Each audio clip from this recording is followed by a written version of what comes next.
Imagine, just for a second, a paradise where you live for 35,000 years in just perfect health. That is a very long time to be healthy. Right. And you are completely free of work, stress, sickness, and any kind of conflict. The weather is flawless, and your every need is met by the very environment around you. It honestly sounds like the ultimate human dream. It really does. But now, what if the price of admission was permanently erasing your capacity to love your own family? Would you actually take that deal? I mean, it is the ultimate cosmic bargain, really. And the terms of that bargain force us to confront what actually makes us human. Yeah, because today we are taking a deep dive into this truly extraordinary source text that details a place called the 10,000-Year Realm, or the Wannian-ji. Yes, the Wan Nianji. It's a wildly imaginative document. It basically slams cosmic science fiction right into ancient spiritual philosophy. It really does. And it describes this highly specific, surreal, and frankly kind of challenging version of paradise. So the mission for our deep dive today is to explore the staggering physical geography of this realm. Right, and to analyze the daily lives of its immortal inhabitants. Exactly. And most importantly, to unpack the incredibly strict, almost chilling rules governing who actually qualifies to go there. The architecture of this world is just staggering right out of the gate. I mean, before we even talk about the immortals, we have to talk about where they live. Yeah, because the physics detailed in this text operate completely outside our standard understanding of space and time. They really do. According to the source, the 10,000-year realm is located in what it calls the Xuan galaxy. Which, the text notes, sits roughly 3,480 light-years away from Earth. But here's the kicker. The text claims it only takes 58 minutes to travel there. Yes, using what the text specifically refers to as negative cosmic speed. Okay, let's unpack this because I am really struggling to wrap my head around that concept. Traveling 3,480 light-years in under an hour breaks literally every rule of astrophysics we have. It definitely breaks the You rules. can't just, accelerate matter that fast without completely obliterating it. Well, you can if you're relying on conventional astrophysics, yeah.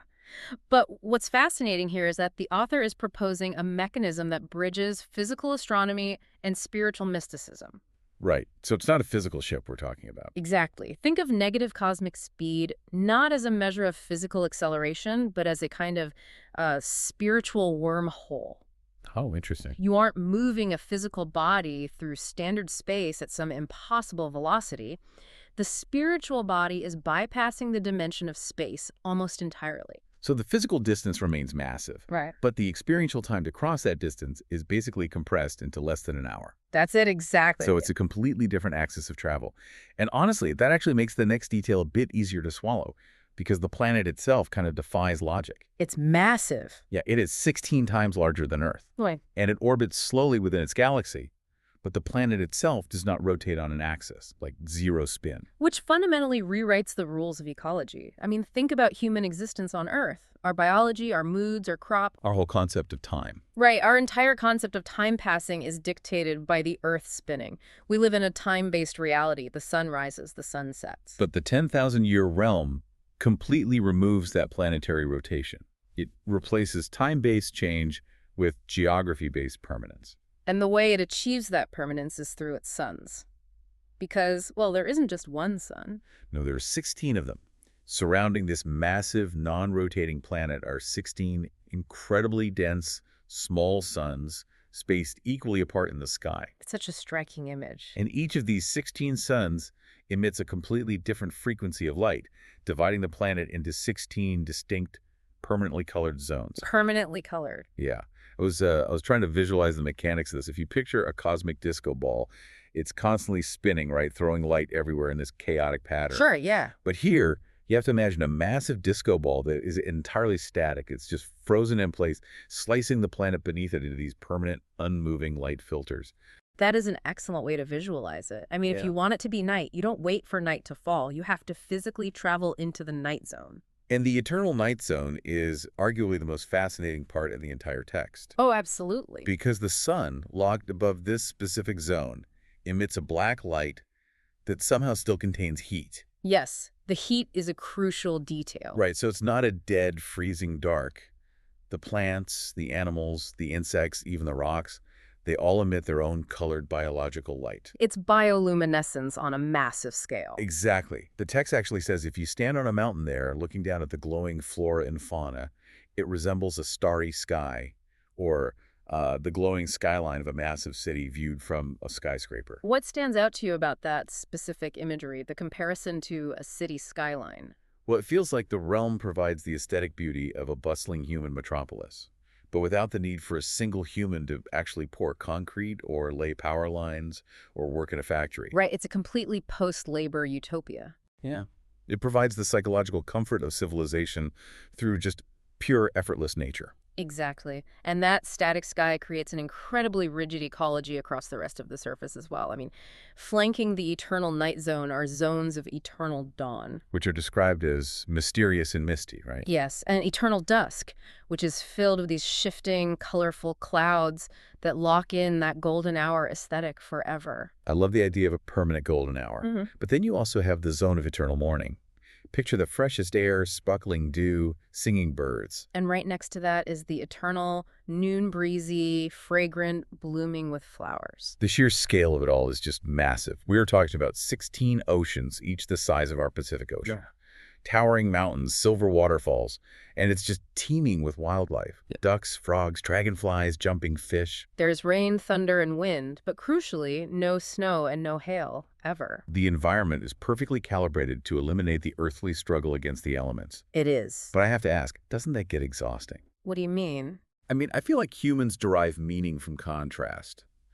Spring is really only beautiful because we had to survive the brutal, freezing winter, you know? That's a fair point. If you take away the harshness of a storm, if you're essentially living in a perfectly curated terrarium, doesn't perfect weather eventually just become emotional white noise? Well, you are viewing this through an Earth-centric lens of survival, I suppose so, yeah. which assumes that struggle is actually necessary for meaning. This text asks a completely different question. It asks, what happens to a consciousness when the mandate to survive is completely removed? So without survival stress. Exactly. A lack of harsh seasons means an absolute lack of survival stress. And we see this reflected in the flora, too. The text notes that plants there grow incredibly slowly. How slow are we talking? It routinely takes 3,000 years for a single plant to flower. 3,000 years just to flower. Yes, and then another 3,000 years for it to bear fruit. I hear that. But, I mean, a plant taking 3,000 years to flower, Yeah. if I am sitting there observing it, I am essentially just staring at a statue. I struggle to see the joy in that level of stagnation. It feels like stagnation to a human who only lives for 80 years. But if your lifespan is measured in tens of thousands of years, patience isn't a virtue you have to practice. It's just normal. Right. It is simply your baseline state of being. The extreme slow motion of the ecology mirrors a psychological state devoid of anxiety. There is no winter coming. There is no harvest to rush. When you put it like that, it actually makes sense. If you completely removed the need to prepare for winter or to grow crops just to avoid starvation, you erase the concept of a workday entirely, Completely. which naturally leads us to the inhabitants. I mean, how do these beings actually fill that infinite expanse of time? Who is living on this massive planet? The demographics are quite staggering.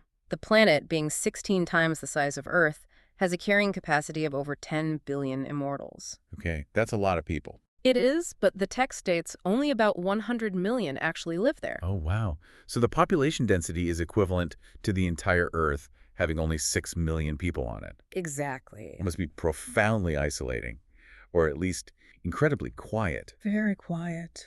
And the inhabitants themselves are described as physically flawless.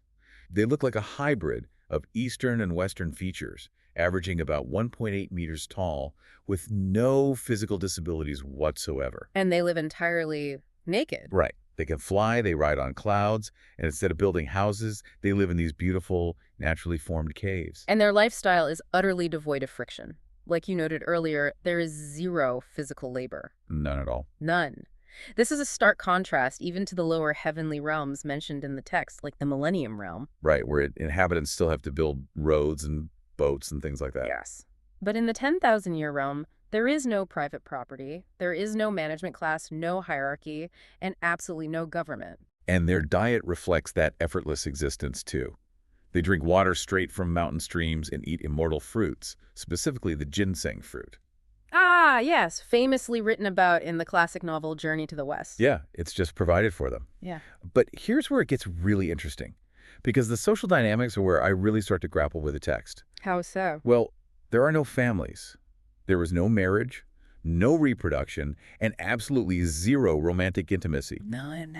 Their entire existence consists of meditating, flying between the 16 zones, and appreciating nature. Mm. I mean, no reading, Yeah. no internet, no romance. It's a lot to give up. Why do you think the author explicitly removed those elements? Well, if there is no property and no family units, there's nothing to fight over, Yeah. right? If Yeah. I don't have a spouse, I can't experience romantic jealousy. If I don't have private lands, no one can steal it. It feels like the text is arguing that love and ambition are just, precursors to war. That is a brilliant synthesis. If we connect this to the bigger picture, the text views exclusive bonds, even the love for a child or a partner, as a form of hoarding. Hoarding. That's a harsh way to look at love. It is, but by removing private property, family, and hierarchy, the realm entirely eliminates the structural roots of human conflict. I mean, what causes war on Earth? Competition for resources, mostly. Exactly. Protecting one's family, romantic jealousy, ideological power struggles. Yeah. Without those attachments, conflict is structurally impossible.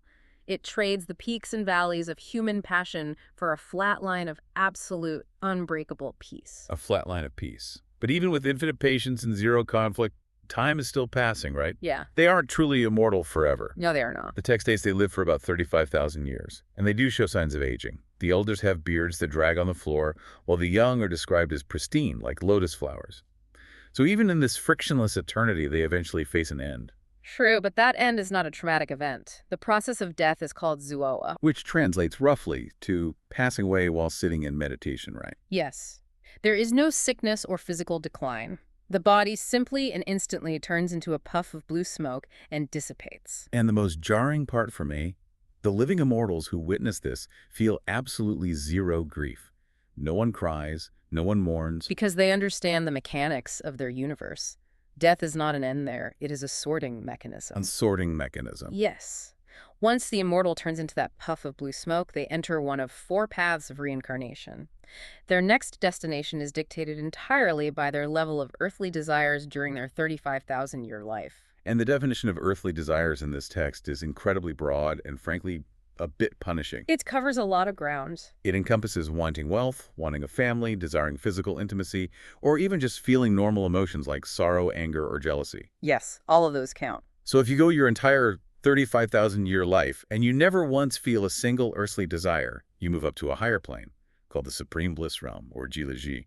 And if you had mild earthly desires but successfully overcame them through meditation, you were reborn for another 10,000-year cycle, right there in the 10,000-year realm. But if you slipped up, like if you frequently felt sad or you wished you had something of your own, you fall down to the Millennium Realm where you actually have to do physical labor again. It's a strict system. It really is. It's like a cosmic video game ranking ladder. Yeah. And feeling a completely normal human emotion like sorrow is what deranks you. Because if you actively acted on those desires, you fall all the way to the bottom. You reincarnate as a human being back on Earth. It forces us to look at empathy and emotion in a completely different light. To a modern human mind, feeling sorrow at a loss or deeply loving your family are virtues. Right, they prove we have empathy. Exactly. But in this cosmic framework, those emotions are equated with greed and lust. Wait, really? So wanting to hug a child is treated the exact same way as wanting to hoard $1 million? Yes, it is. It is not about morality as we understand it. It is about spiritual physics. Think of a human soul as a hot air balloon. Okay, a hot air balloon. Every earthly desire is a sandbag. Greed for money is a sandbag. But missing your mother is also a sandbag. They are all simply attachments. Right. An attachment is a literal gravitational weight. The heavier your attachments, the lower your soul is pulled in the cosmic hierarchy. So empathy isn't a virtue, it's ballast. That is a really heavy concept. Which brings us to the most practical and perhaps the most intimidating aspect of this source text. The requirements for entry. Yeah.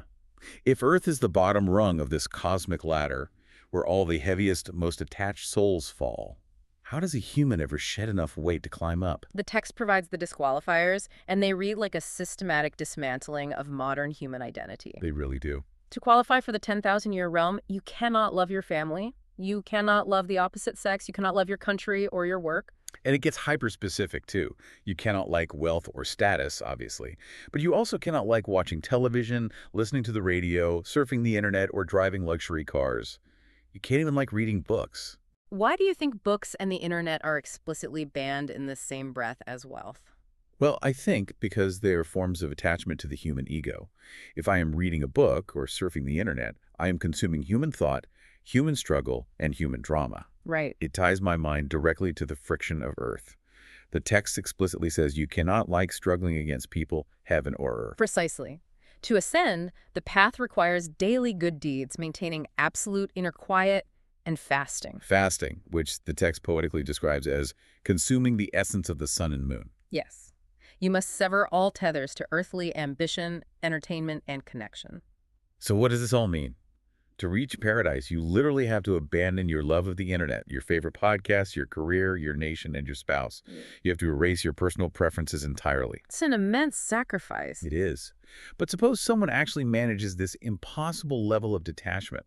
What is the actual mechanism of getting there? Well, after physical death on Earth, the spiritual body separates and enters a space tunnel.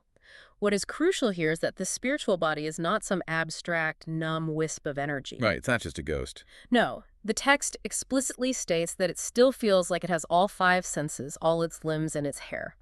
It is a fully sensory experience. You feel weightless, you're flying, and you feel extremely joyful. Yeah. And because you're utilizing that negative cosmic speed, the spiritual wormhole we discussed earlier, crossing thousands of light years takes less than an hour. Eventually, the soul arrives at a structure called the Bridge of Life, a glowing, colorful bridge. The Xingming Kaikao. Yes. Upon stepping onto it, the soul temporarily turns into smoke, loses consciousness, and then wakes up in the 10,000-year realm.